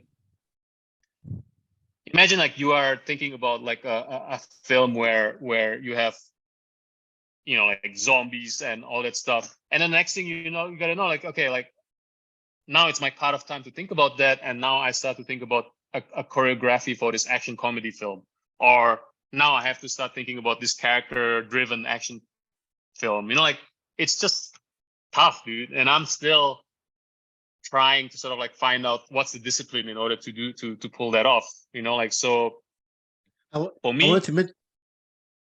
go ahead. No, sorry. Also, no, I wanted to mention what you're describing, this whole process. Like, you know, Liam has talked about it extensively about this, the development. And like, I just wanted to give a shout out to, I guess he's your friend, our friend now, Aaron Stewart on. He was on our show before. Yeah, Dude.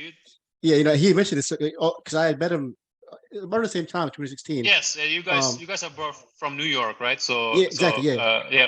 And so part of this, as I've been in contact with him over the years, like especially these last few years, him the struggle is so real. Trying to like he's a writer, so he's trying to build these scripts and get this stuff on, and like hoping to God that something catches or it goes through. And thankfully, in his case, but also with Netflix, he did his series and the and also, cabinet of curiosities. Of curiosities. Yeah. Exactly. And then he did some stuff in The Witcher as well, like the exactly, Witcher spin-off. Yep.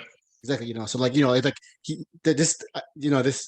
this whole like the industry being so ruthless, but also like it's like leaving us to dry, like Conan being hung on the cross on the tree.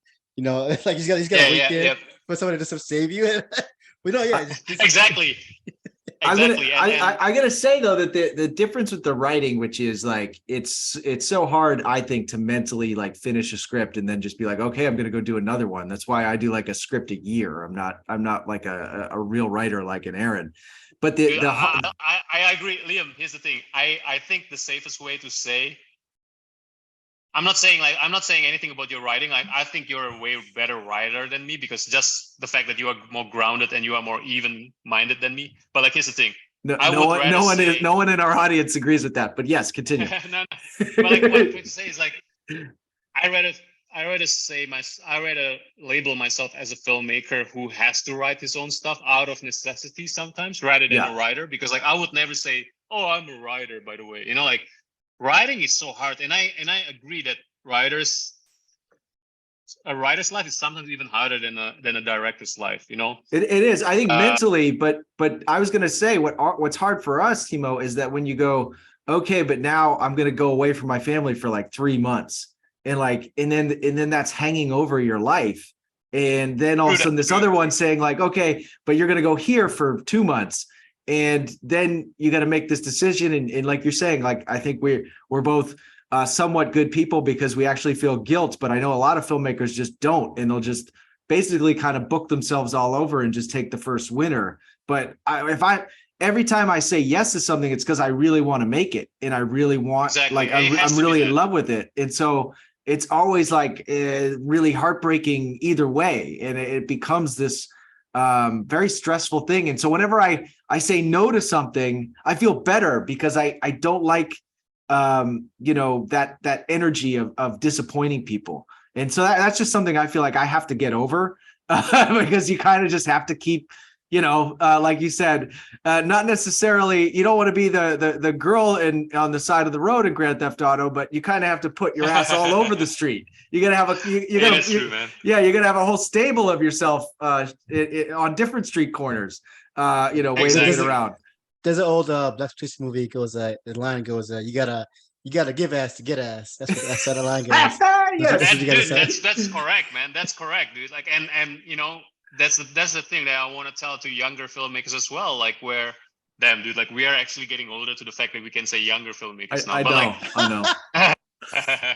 But like, what I'm trying to say is actually, I think we have the romantic notion that being a filmmaker was kind of like Martin Scorsese or Francis Ford Coppola. You know, like we have that romantic notion of you just sit there in a quiet room writing in your typewriter, and then the next thing you know, like you'll be like developing things and shoot it eventually. You know, those days are long gone, man. Like now, filmmakers, it is a game of hustle. It is a game of you constantly having to compartmentalize every project into little boxes. And you know, like almost like a bingo sort of like roller sort of like thing. Like you just have to like, okay, which one will spill out, you know? So it is what it is, dude. Like, and it is tough, man. It is tough to sort of like really sort of like get into the hustle of how the film industry works nowadays, you know?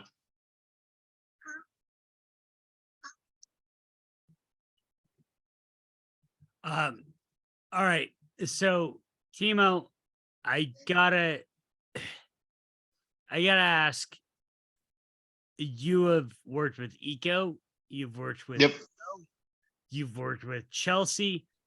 Like, how do you have such a knack for finding talent? Like, how does that happen? Nah, man, like I here's the thing, like the pool over here is pretty small. Like, I mean, like not saying like there's a lot of talented people here, but I think in the Indonesian film industry, once you sit there for 5 years, you pretty much know everybody in the same sort of like dude, like we especially Indonesian filmmakers, we always sort of commiserate in the fact that once you see like 10 or even below, like maybe like 8 or 10 Indonesian films, you pretty much already seen every actor and actresses pool like in Indonesian film industry, because it is such a small industry, man.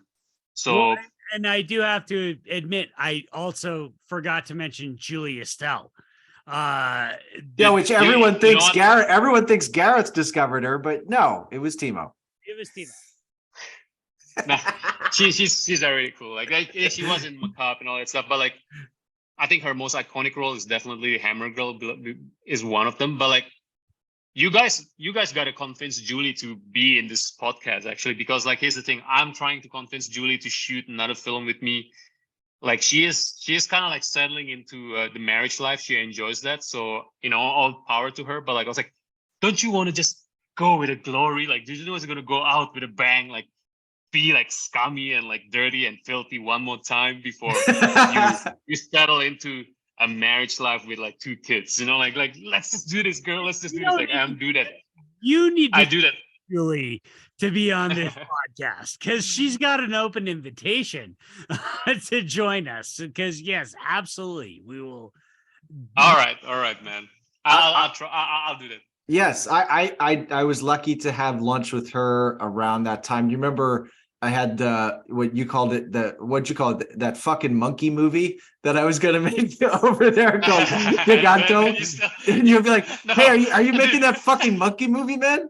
I'd be like, yes, I'm trying to make a fucking monkey movie, Timo. Liam's still buttered. Dude, like, you know, I always say the F word like in every of my sentences, man. Like, so that because like I remember, I forgot the title, man, because I remember like Wiki was telling me about it, and I was like, oh, that's cool. Like we can actually see a guy in a practical suit, but like the guy is like heightened, so like he's gonna be just a bit bigger than Predator, you know, like yeah. Just like an impressive feat.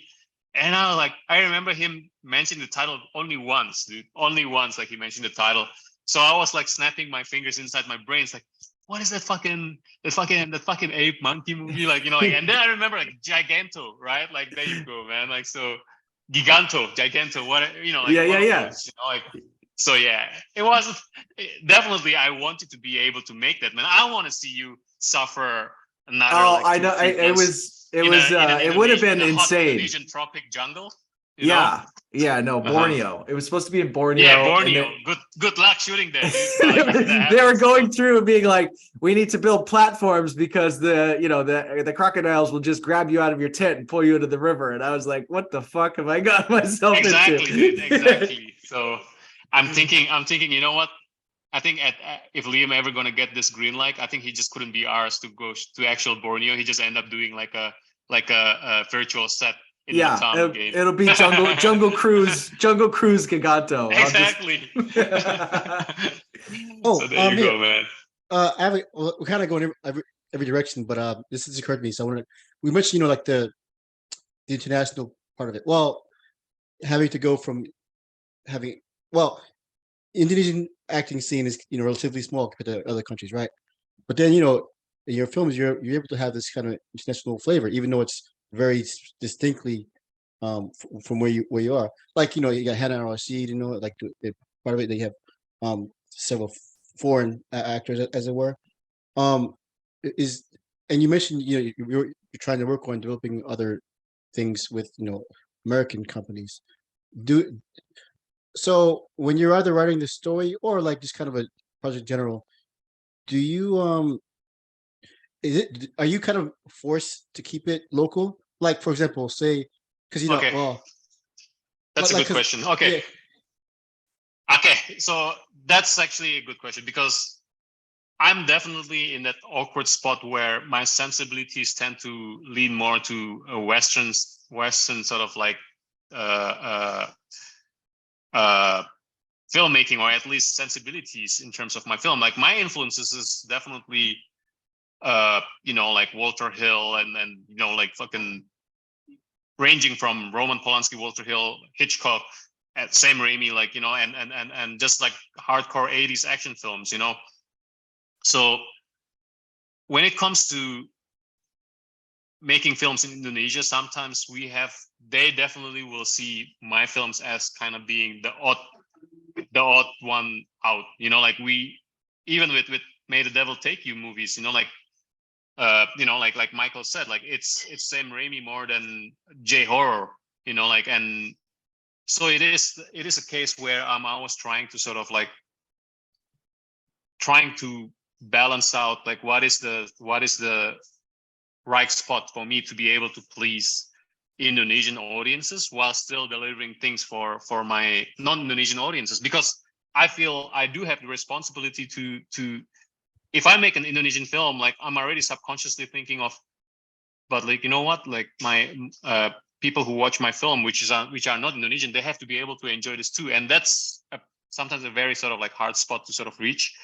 I will say the best example where you see me sort of trying to be more localized will be in my next film, in The Big Four by Netflix, with Netflix. That's when I'm actually trying to do something different, where they asked me like, hey, can you do something where it's more family friendly? Like that was the order when my film got greenlighted. Can you do something more family friendly? And you know what? I still fail on doing that because it's still a pretty violent film. But at least having said that, like I can say it's more positive. There's more local touches in it. Like there's more sort of like jokes that is specifically local. I think you guys will get to see it as well because it'll be released like in Netflix USA as well. But like having said that, I'm still like trying to sort of see what's the sweet spot, because like here's the thing, as much as I would want to make a movie like there's this amazing apparently it's really amazing film called like Project Wolf Hunting. You guys know about that one, right? yes. As much as I want to make that kind of film where it's just like literally like balls to the wall sort of like gory action stuff, it's really hard to make that film unless it's maybe for Netflix or for like for something like that, because you will never be able to make that kind of film and show it to the cinema, like this overly bloody, overly gory sort of like film. Like The Night Comes for Us will never be in the cinemas over here, just because Indonesian genre audience generally click more to supernatural stuff rather than gory, violent stuff. And it's proven, like just going off tangent, the most successful action movie in Indonesia is still The Raid, and the highest number for the audience here in cinematically was 1.7 million, which is not all that great actually if you think about it. While the most successful horror movie here can reach 9.6 million. Wow. And it's not a gory horror film. It's just like a supernatural thing. So right. You see where it's still a very risky thing to make an action movie unless you kind of just go straight to Netflix, which is why I love Netflix, because they, like the beauty with them is like they give me enough creative freedom for me to be able to do whatever I want as long as the order is clear, you know. Yeah. While with you know, like imagine like seeing Night Comes for Us in Indonesian cinema, that stuff will be kind of like cut down to 90 minutes, I think, you know, like so, you know. Well, There yeah, you so go, actually, man. I wanted You to. gonna, you gonna tell us about the Big Four a little bit more? Yeah, okay. I'll tell you. Hold on. Let me just quickly say something to my daughter. Vice, was that what were you gonna say? Oh, well, I had some questions about like the Netflix workings, but Okay. well, we don't want to get. Well, I mean, Big Four is for Netflix, so maybe that'll tie in. But yeah, I'm just super curious about what's he's got in store, and if it's is it a full on action comedy? Is that what we're Okay, getting? so Netflix at the Remember, Netflix I when- have like an hour to edit this, so you know. okay, all right. Okay, yeah, we'll wrap it up. Yeah. Okay. All right. So Netflix at the time, like they would, you know, like here's the thing: the difference between Night Comes for Us and Big Four is like Night Comes for Us was greenlit by Netflix USA because at the time Netflix Indonesia doesn't exist yet, you know. So I was talking to people who are Americans, like when we kind of green like Night Comes for Us. So with this one, it's purely local. They want to reach out the local market because Netflix Indonesia is still quite a baby here, so they're still trying to see which is the most appropriate sort of like film to be put in a local context. So I said to them like, hey, I want to give it a shot. Like I want to try to make something that is more accessible, which is more like friendly. It's not nihilistic. It's not something that where people will watch and they, you know, like they feel like the world's going to shit. You know, like so. That's what I Vice can calls tell his you that- black coffee movies. He likes that shit. Yeah. Right. Well, I like black coffee films, man. And here's the thing with Big Four. I can tell you, like, it's basically a story of like 4 hitmen who's taught by this father figure who actually has a daughter who's striving to be a cop. And this biological daughter never realized that her father is actually like a guy who trains hitmen. So basically, you know, it's not a spoiler. It's just the starting premise is actually what happens when the father is actually assassinated, killed by somebody from his past, and now the daughter has to sort of like discover that not only his father actually has this kids that he trained to be hitmen. And now she has to work together with them to sort of like try to find out what happened to her father. So it's basically a really sort of like a more popular sort of like premise, you know, like it's definitely, there's a lot of like fish out of the water sort of element into it. You know, I work with Abi Mana, who was in Night Comes for Us as Fatih, the you know, like the guy who drive the car, like the transport guy, you know. He's amazing here, by the way. Like he's kind of like playing this character who's kind of like jovial, who's like sort of easygoing, but also an ass kicker. So, you know, like you'll see something a bit different from it this time. And I honestly feel this is such a perfect film for my mentality at COVID times, you know, like where I feel like, you know what, maybe it's time for me to sort of really just let go of that ego of trying to be this hardcore filmmaker. You know, like I want to try to make something that is, you know, that brings smile to people, not like, oh man, you know, like that's fucking horrible. You know, like I want to make something where people watch it and like, you know what, there's an innocence that comes along with it, you know, like, and we'll see if it works or not, but like, that's what I'm trying to do with Big Four. Well, You know what? I think people will know from this pod that you're a funny motherfucker. And so it doesn't really surprise me for you to do a comedy because there is always this dark sense of humor in even your most fucked up movies. And then getting to know you personally, you know, I'm really looking forward to you just kind of unleashing that sense of humor in a full-on comedic action. And I can't wait too. And then the beauty is like now that I'm done with Big Four, right? Now that it's, you know, like we managed to pass the quality control test last week, literally. And I was like, okay, we are ready to show this film, you know.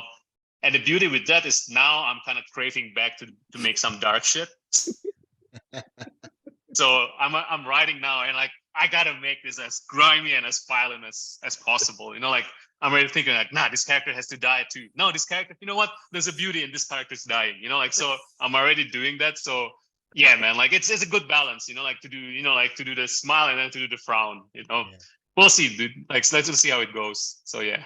Awesome. Well, I would be remiss to not ask Train to Busan. Where are we Okay. on that? Okay, so basically, Train, we are still okay. I'm gonna say it, like you guys will edit this stuff, right? Yeah. Yeah. Okay, all right. Yeah. Okay, so basically, I think the right way to say it will be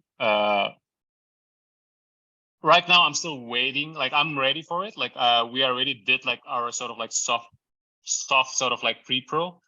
Whatever I can do from here, like we did. And so now I think it's just a case of Warner Brothers trying to move ahead, because like, like I don't want to kind of like, hey, I'm a foreigner. Like I'm an outsider in terms of like knowing how Hollywood works. So Right, and there's all I can do also is- a lot of turmoil at that studio that had nothing yes, to do with without, you. Yes. put it, yeah. So Yeah. I'm ready, man. Like I'm always ready. Like, Gary wrote like such an awesome, amazing script. Like there are characters that you love in the original film that also reflects in this film. Like where I actually cannot wait to sort of show like just the action set pieces that we have. But, like obviously I can only sort of like hope like this will eventually, like get the green light. Like it's definitely still there in the slate. I just don't know when it started. Okay. Yeah. And other than that, I want to say like also like Umair and me, Umair Alim, who wrote Skate, like he's an amazing guy as well. Like he wrote Under Siege. We are like he wrote the Under Siege script. It's also an amazing thing because like without saying it too much, I think the beauty with this one is like it sort of dwells deeper into who Ryback is, like and at least whoever is going to be playing the Ryback-esque character, And, Was there anyone that you it is a very guys sort of, had like, in mind character- when you were developing it? Oh, Was it- dude, definitely. Okay. Like there's somebody in mind, and it's not your typical action guy usually, like so it is something where all I can say is like Hi. kitchen knife, dude, kitchen knife. Like it's kitchen knife is a holy grail in this thing. So I just want to say that. And then all I can say is like I hope in the next coming months the studio situation is more sort of like clear up, so we know what happens. But in the meantime, all I can do is like keep on making my thank you to Netflix who signs me up for several projects. Like so all I can do is like keep on making stuff for them. That's my safety net for sure. Okay, I'm gonna edit all of that out because I honestly I feel like that's like what that should just be for us. Yeah. What are you for talking sure, about? for sure. What are you talking about? That's the breakup video. We're gonna get we'll be on deadline. It'll be sick. I don't Nah, want Timo I don't want Timo to get yeah, better. crosswise with WB. Sorry. Okay. Thank you, man. Okay. Thank you. I mean, like honestly, now that we are hopefully obviously edit this out as well, but like Warner, like I'm fortunate enough to have two projects developing in Warner Brothers, but I'm also unfortunate enough to have projects working in Warner Brothers. Like so, it is a weird situation. It is a weird situation with the studio because like dude, like look what happened to Batgirl. Like I would know. never. You on my worst enemy, no, like you would be arrested. You would be arrested with kitchen knives outside of the studio. Honestly, it's so sad. Like I was sleepless for like 3 days thinking about like, and this guy have to hear the news while he was on a wedding. Like it's just like so bizarre and all that shit. Like no, it's a nightmare. Having said that, like there's also a glimmer of hope, and yeah, there's a glimmer of hope in terms of okay, let's like none of this is like in the podcast, right? But like yeah, no. Liam, Mike DeLuca, who's such a genre guy, is sort of like heading writer of Freddy's Dead. Sort of like yeah, exactly. Freddy's Dead. exactly. But like he's such an amazing guy. Like he's a very genre dude. So there's a glimmer of hope, and I think Warner Brothers is still trying to find out what's their sort of like non-superhero mission right now, and with something like with Train, I'm a bit more clueless in why it's for them it's hard to make. But like at the same time, I also believe like maybe this should be the way, because like I'm honestly thinking like I think my way to making American films should be in a smaller bracket first, rather than going straight to those kind of like blockbustery sort of like films. You know, like I do have a smaller film in the work with Universal, so let's hope that happens. But like even with Under Siege, you know, like I'm hopeful, because like here's the thing, like I'm in no way I'm kind of like comparing ourselves to Top Gun, but like Top Gun shows that there's still an appetite for these sort of like 90s blockbustery films, and our whole sort of like model of like the Under Siege remake is see what happens in True Lies, magic of like fucking Jim Cameron's True Lies. And why can't we do that? Like, why can't we do that again? You know, like, and that's what we want to do, but like with a stronger, hopefully with a stronger, more fleshed out character. So yeah, we'll see, man. C'est la vie. What will be, right? Absolutely. Well, I know that Mike wants us to wrap it up because he's going to edit it, but I need you to sit here cool. for the next 25 minutes. We're going to talk about your most popular film, Portals. No, I'm just kidding. We don't have to go too far into it. Yeah, 3, 2. All right. So, Timo, the one thing we do have to talk about is you and Liam did a anthology called Portals, which I have to admit, I actually think is pretty fucking cool. But there are definitely people who don't enjoy it. No, I think as it's 0 score on the tomato meter would ascribe that it was not a rousing success. But I will say, Timo, I did just, AFM was this week, and I met with Screen Media, who released that movie, and they love us. They still love us. We are talking to them in the suite, and they've a couple of projects and stuff. So, hey, as long as the people still making the decisions, we're happy with the movie. That's all that matters. That's all that matters. And here's the thing, like the beauty. I mean, like I would say I never regret being involved in any project, because like it's still at the end of the day you get to make something which is, dude, like Liam, like all we need to think of whenever we feel like we are getting too big in our heads is like we just need to think of like there are way more talented people than us that has the less opportunity than us. Right. That's the coolest thing about being a filmmaker. Like it's most of the time it's a game of luck, like we are fortunate enough to be able to make what we are making right now. For all we know, there's the next Scorsese right there who has to sell fruits because like he just doesn't know how to make his film come to a green light, like. So with Portal, I would say the positive side is like I get to work with you, and I get to work with some pretty cool people too, and at the end of the day, like I would say we still managed to learn a camera trick or two, like we still managed to do something. Like it's a learning process. Like we get more knowledge in terms of, hey dude, whenever we make short films, it's always like a free film school, Yeah, no, absolutely. So and I got to work with Justin Martinez on that one, who ended up doing all of my energy and like alien eyeballs and Skyline. So there's actually a lot of different things. Yeah, Justin's I want to work amazing. with him. I want to work with him, dude. Like, I got to tell you, the greatest thing ever is just having Ninja, the people that have directed that can do VFX, and you hire them directly, and they just email you the shot right to your Dropbox, and you just and you can just look at it right on your computer and final it, and you don't talk to a visual effects supervisor or any middlemen. You'll get drunk on that power. It's so much better than the other version where you're like trying to give notes to some guy who then has to give notes to the artist, but he doesn't speak artist. So that's I love working with Justin, because it's like I think he did 350 shots on Skylines, and there was like 5 shots that weren't immediate finals. He's just incredible. Look, here's the thing, Timo. Your short was better than Liam's, and I'm happy to say that. But nonetheless, I bought that fucking movie, and I'm proud to have bought it because I love both of you, and I'm happy to own it. And we seem to have lost Timo. Right as you drove the stake through my heart. Now, I will say my short got chopped up into 3 different segments, and I think that messes it all up. I'm just busting your balls. Your shorts. No, I think it would play better if I put it together. But that was a whole mess up in that structure. Yeah. We lost you for a minute, but No, sorry, like fucking internet just suddenly dropped for a bit. But like I sorry, like just to continue with Liam. Yeah, I agree, man. Like, and I want to work with Justin. Fortunately enough, like I can also say this, and I think Brad wouldn't mind. I am definitely doing something with Brad slowly, ever so slowly. Brad Miska.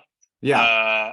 Where Brad says like, hey man, like let's involve Justin for this one, like closer, you know, like, and it's gonna be some sort of batshit fucking crazy horror action thing where hopefully you guys get to see at some point, you know, like again, like man, I'm saying a lot of stuff as if I have like fucking 10 developments, but like in a way I'm still unemployed right now, so it's weird, man. Yeah. It is what it is, man. But like, yeah, we'll see how it goes with that one. But like, I'm positive with that one as well.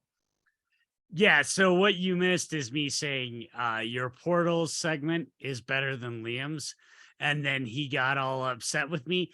And I didn't get upset. You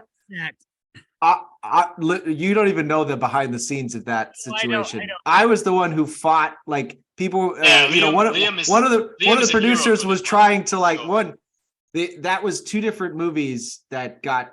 It was one movie that then got split into two different movies, and then they were trying to mess with Timo's segment, and I was like, anyone messes with Timo's segment, I'll fuck you up. And like I was like, no one messed with Timo's segment. I'm literally I think fucking own Portals, dude. I own Portals. No, but I like was in rooms where people be like, well, we should cut Timo's one cut thing into several cuts, and I was like, you need to fucking just walk out of this room right now. You don't know what you're talking about. And I will actually tell people listening right now, Portals, it's fucking good.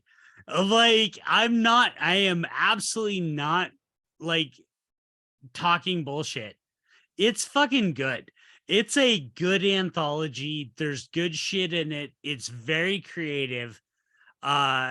I know that everybody that worked on it, like you boys, didn't have the greatest experience.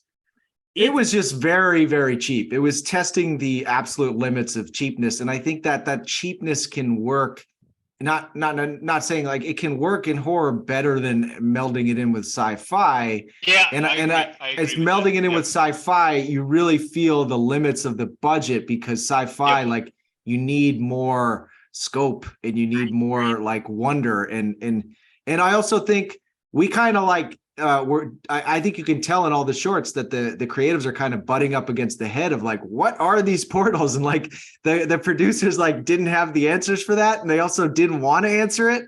So we're kind of like, it's a lot of I guess a little bit kind of like going in circles, and you don't quite get any sort of satisfaction out of it. And so you have to look at them more as less about the portals. And I think because most anthologies are so different, it's different stories, they don't connect. The fact that we tried to connect, it's like if you're going to connect, it has to really be a story that evolves and builds off each chapter. And it wasn't that. And so I think in each one, it's not about the portals. Like Timo's one is all about this woman's character and dealing with the, her baby and all of this personal story that he wanted to get into. Mine is all about this personal story about losing eyesight in an eye. It has nothing. I don't care about the portals at all. So you kind of have to look at it and think about the actual character stuff in each one. And I think you'll get a better feel of what we were going for, because the sci-fi part of it is a little bit gobbledygook, And I guess I should say, for me, I saw that movie after I was a fan of all y'all. Like, after I was a fan of everybody that did the segments. Like, believe it or not, Liam, I was actually a fan of yours before we became friends. And so it was, for me, it was more about, yes, I can tell this is Timo. I can tell this is Liam. I can tell this is wasn't Eduardo. Eduardo, yeah. Eduardo and Greg Hale. Yep. Yeah. I can tell this is Eduardo. Like, because I know your styles as directors, I actually didn't really give a shit about the stories. I was more interested in seeing what you as directors did. And I think that's, if you're going to watch Portals, that's the way to watch Portals. Watch Portals as a Timo and a Liam O'Donnell and an Eduardo, and, you know, just watch them as a director showcase. Because I got to be honest with you, it's better than, I would put it in the middle if I have VHS, which is like the gold standard for these. Sure. Kind of in the middle. I mean, it's honestly, there's worse VHS movies. For sure, I agree. It's because the story, like you're doing what we're saying, where you're not script watching, and because it's all one thing. Like if one of the portals was in one of them, and we had a different sci-fi device in each one, I think people would be much, kinder to it. But they just are expecting some type of payoff that the movie was never designed to deliver. Yeah, don't get me wrong though. Timo's is the best one. Yeah, I agree. No. That's Nah, but like Academy, but Timo's is the best one. That's an amazing short. Yeah, the parking lot's awesome. But like I would say for sure without Liam in it, like I would probably won't even release it. You know, like I think Liam kind of like gave the last tuck of it. Like, okay, let's do this. We can finish all this VFX and all that stuff. And because at the time, dude, I'm a moody bastard, dude. Like when I feel discouraged by all this stuff, like, you know, I'm already like, you know what, fuck this, I'm out of here. I don't give a shit. But like Liam's like being that positive white dude, you know, like, come on, bro, we can do this. You know, like, I was just like, white boy Liam, right, save the day. White boy Liam saving the day, man. With his Father Stu, roll it in to try and make it. Father Stu, yeah, exactly. So thank you, Liam. No, Like, well, I appreciate that, Timo. But I would say it's again those weird stories of like things that build to one another, and now Screen Media is doing Skyline 4. So and it's all because of Portals and meeting them there. And so, you know, these different ups and downs, you know, Night Comes for Us falling apart, Beyond Skyline becoming a success for me. So these different ups and downs for us, and it can, you never know where it can lead. And so yeah, like I said, I have no regrets for that one whatsoever. And it actually was great for me because I shot it right before Skylines, and I hadn't done anything in 2 years. So it was like this great way to get the rust off and then go into another movie and feel like I had my legs under me again, you know? Liam, I'm just happy for you being the Chad Stahelski of sci-fi, dude. You're like Skyline. Wait, first 5. you called me a Skyline beta 5, male. Carvello. You called me a beta male earlier, but now I'm the Chad Stahelski. So this is fantastic. You really, and we went through a whole arc where I got crushed and now I'm being built back up. Thank you. No, you're good. Dude, you're good. And I wish you nothing but the best for Skylines. Well, thank you, and you know, for other projects in the future, and hopefully future collaborations and whatnot. It's always a pleasure to talk to you. Always a pleasure to see you again. Hey, thank you. And Liam, like I you know, like there's still a possibility that we can collaborate sometimes in the future. You know. Yeah, wait. You remember that? Do you remember that thing you pitched me in the Indonesian mall? That was crazy. You want it was? Yeah, we can do that. It was the underground lab. Like I think you're my safe. Yeah. I think exactly, man. That one. Like I haven't really pitched that anything to anybody. So we'll see. Like, you know, I always see Liam as my safety net. You know, like times when I'm really broke, when I'm like already like. It's that one card that I left behind in my breast pocket. It's like, oh, there's still Liam there. You know, like, okay. The Joker card. Exactly. I think unfortunately we're at time. So I wanted to so Mike, I want to before I hand over to you, I want to just kind of have a closing epiphany, maybe a gospel, if you will. I just kind of realized, you know, for those listening, I'm not sure what your expectations are usually when we have guests or just folks in our films. Like for the series, the action horror thing. So some people might have expected some, like, you know, granular details or technical stuff about Night Comes for Us and your movies. And we got that today, certainly. But also the other part of this show is that it's just our vibe always has been just hanging out with our friends, enjoying talking about movies. And I think we've done that in a spades today, and maybe our greatest detail so far. So for you guys listening, even though we're at time, I hope that at some point in the near future, Timo, you can come back again and talk more about your current future projects, just hanging out. Because I would love to, dude. The only reason why I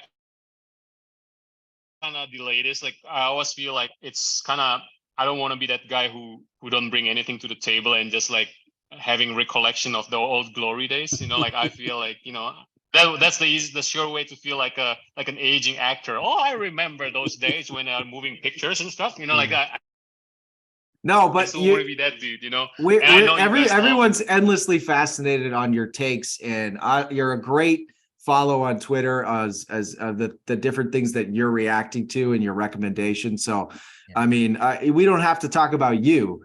I just love hearing your opinions on other films and what you're excited about. So let's so- keep that going. I would love.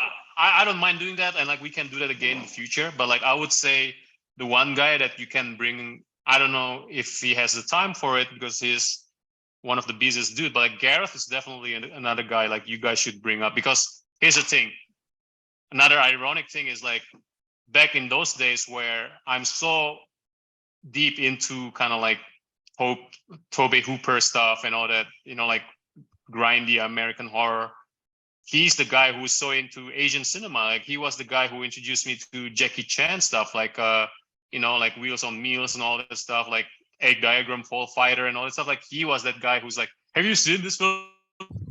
Have you seen the show, bros? And I was like, man, I've never seen any of these stuff. Like, so he is that reverse white dude who's telling the Asian guy what to watch in terms of Asian cinema. So yeah, man. Bring him in, like you're in for a treat. Yeah. We have a similar thing. I'm black guy talking about Asian movies too. So yeah, it's a recurring theme. But yeah, so I just want to say before we wrap up, it's like I said, I'm just really happy that you and Liam get to reconnect again and talk as friends, and I'm happy to like be a part of that. Be part of this relationship, whatever you want to call it. But just even the fact of meeting you again, being on the show, us being mutuals on Twitter. I will say thank you very much for all the time and all. Dude, this is a good goodbye to Twitter, man. Like because like after this, like we don't know, like if all of us still gonna be on Twitter, or maybe we're still gonna be in Twitter. Maybe we're still gonna be on Twitter, but like people are gonna have to scroll like fucking 90 pages of like verified check, like people before they get to our shit, like so. It's the perfect goodbye for everything, Well, I'm not going no fucking way until they take me off. So at the very least, we're gonna have great gems and moments like this and all the bullshit. And that's cool. That's the intent for the rest of our time doing the podcast, or us being friends. Even it's like we're gonna keep bringing the good shit whenever we can. So, for my closing remarks, I want to say thank you again for being here. Thank you for sharing what you have, and we'll hope to have you back on again sometimes in the future. Talk about more of your work and other stuff too, just because so again, thank you. Thank you guys. Mike, Vice, and Liam, thank you very much, man, for having me. Timo, before you go, I just want to echo that you have a standing invitation to join us whenever the fuck you want. But also, where can people find you if they want to follow you on social media? Yeah, like Twitter at Timo Bros, Timo TIMOBROS, and my Instagram where usually I just like shit post. Like I shit post everywhere pretty much. You can tell. My Instagram is the same, but TIMOBROS, Timo Bros. But like basically you can tell the amount I shit post is usually the indication that I'm jobless at the time. So the more I kind of just randomly talk about stuff, the more you can tell, oh, this guy's not doing anything at this moment, And I think that's the life of a filmmaker, dude. You are either really successful or you are either just that guy who's like floating around between unemployment and employment, which is all good by me. Thank you. And which is literally how this podcast started. Yeah. I was like, I have nothing to do. Please start not this. doing anything, and decided to. It's all beautiful, man. If any, I think the greatest stuff out of all this is like, I know for sure whenever I go to New York, I have a place to crash, and also Liam, whenever I go to LA, I have a place to crash, because that's at the end, it all comes down to that, like I'm too cheap to spend like fucking thousands of dollars just to get a studio apartment in LA or in fucking New York, you know, especially like fucking in Manhattan. Just so you know, if you ever go to the Sundance Film Festival, you have a place to crash because I live in Utah. Oh shit! So if you Oh, ever that's nice. Sundance, Man. you got a place to crash too. So yeah, That's cool. Dude. That's cool. That's cool, dude. I love you guys. Thank you very much. No, thank Thanks, you brother. so much. We will have Thank you. on soon. Yeah, thanks, bud. We're gonna talk for a few more minutes after you leave, but love you, brother. Thank you so much for coming on. Thank you, guys. Thank you for having me. You have a good day. You have a good good weekend for you guys. All right. All right, brother. Talk soon. Okay. Thank you. Bye bye. Well, that was the last episode of Thank You, everyone. Holy shit. It's never gonna be better than that, right? all killer, no filler. That's like literally the best it's ever gonna get. Like Jesus Christ. we should just quit this fucking podcast right now. Dude, we got so many good stories out of him. It was fantastic. We didn't even fucking talk about The Night Comes for Us, but it doesn't. But we did because no one ever has heard that there's another version of the movie. And so that is breaking news on Action for Everyone. Yeah, Now you know who to pressure out there. Get this. I want to see this other version. I know he says he doesn't look back, but that's on a hard drive somewhere. It's ready to go. Yeah, no, that's okay. Boys, I've got to get this edited before I go to Mexico in the morning. But Vice, where can people find you? Oh, I'm gonna be on Twitter at Biflictus talking all this shit until that shit blows up. Otherwise, I'll be on Instagram looking hot, same address, Biflictus, and Letterboxd, being smart, doing all the reviews and stuff, before your educations. Yes. Liam, where can people find you? Twitter, Instagram, Liam Odin, and we're trying out this Action for Everyone Reddit, which has so far been fun, and I could see that becoming a new hang spot. So everybody roll on through. It's what's the address, Mike? r/@ A4E Podcast. A4E Podcast, I think is what it is, but I will make sure to put it in the show notes. But yes, we are also on Mastodon as A4E Pod because Twitter's going down, and the other thing is we might be starting a Discord, but that to me that kind of comes with us doing a Patreon. But either way, the Reddit, the Mastodon, the Instagram, the Twitter, you can find us all basically as some variation of A4E Podcast. And I'll make sure I have links in the notes. You can find me personally at Hibachi Justice on Twitter and Letterboxd. And I don't know. Who knows what the future's gonna look like for fucking social media? Who knows? But anyway, you can find us on Anchor at Action for Everyone dot whatever. I don't even Right now, our mind is so blown right now because we just like the biggest. Well, I don't want to say the biggest thing of them because that not to discredit our other esteemed guests, but I mean, shit, man, this is. It's just like every other director we have. It's not like there's all this history, so it just was a lot of fun. In all seriousness, like this kind of the enormity of what we've been doing is just kind of hit me now. You having you two as friends over this dumbass idea, and now it's like this awesome thing. Well, Vice, and now we have friends. I don't know if you listened, but I was on our good friend Larry Sternshine's podcast real early, and he was asking about this podcast, and I said, "You are the show. Like, you are literally the fucking reason this show exists." Like, when Liam reached out to me, like, if it had just been me and Liam, this fucking thing doesn't exist. Like, you were non-negotiable.